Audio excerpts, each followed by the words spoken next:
blood. There is nothing in this more than natural if philosophy could find it out.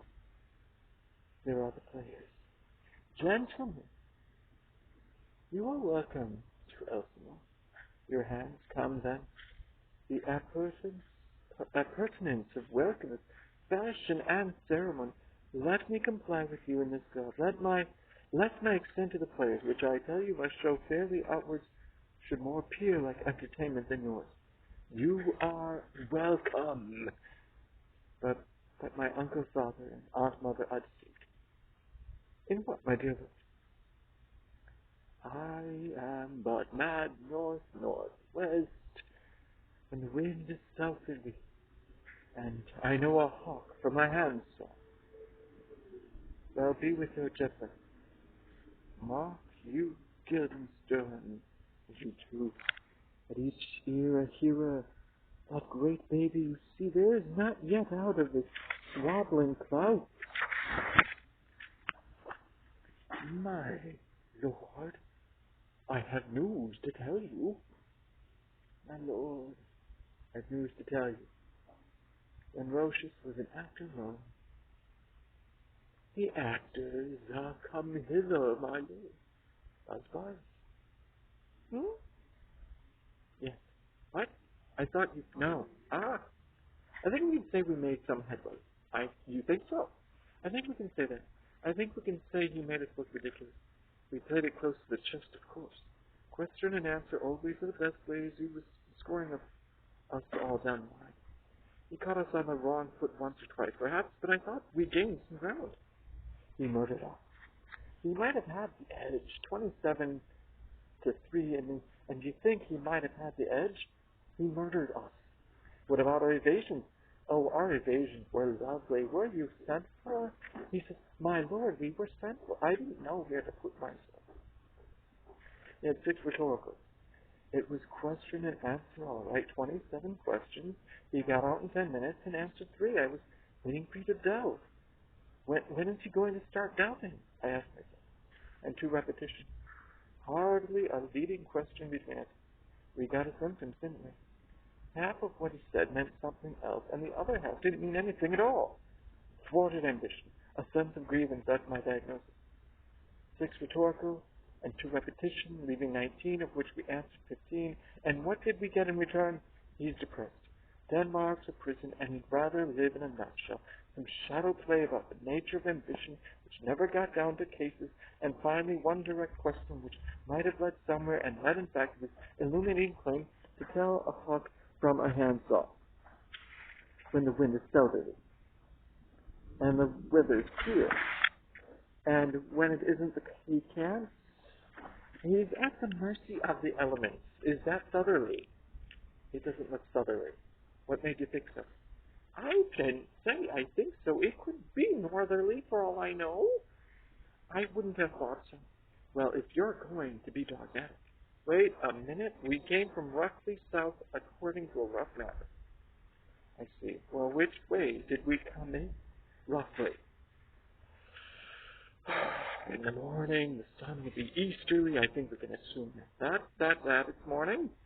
If it is, and the sun is over there, for instance, that would be northerly. On the other hand, if it is not morning and the sun is over there, that would still be northerly. To put it another way, if we came from down there and it is morning, the sun would be up there. And if it is actually over there and it's still morning, we must have come from up there. And if that is southerly and the sun is really over there, then it's the afternoon. However, if none of these is the case, why don't you go and have a look? Pragmatism. Is that all you have to offer? You seem to have no conception of where we stand. You won't find the answer written down for you in the bowl of a compass. I can tell you that. Besides, you can never tell this far north. It's probably dark out there. I merely suggest that the proposition of the sun, if it is out, will give you a rough idea of the time.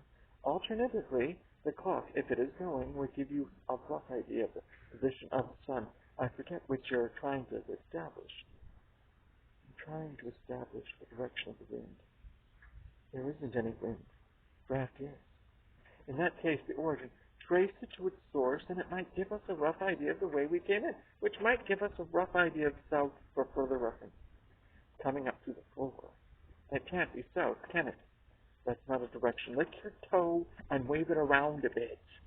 No, I think you'd have to lick it for me.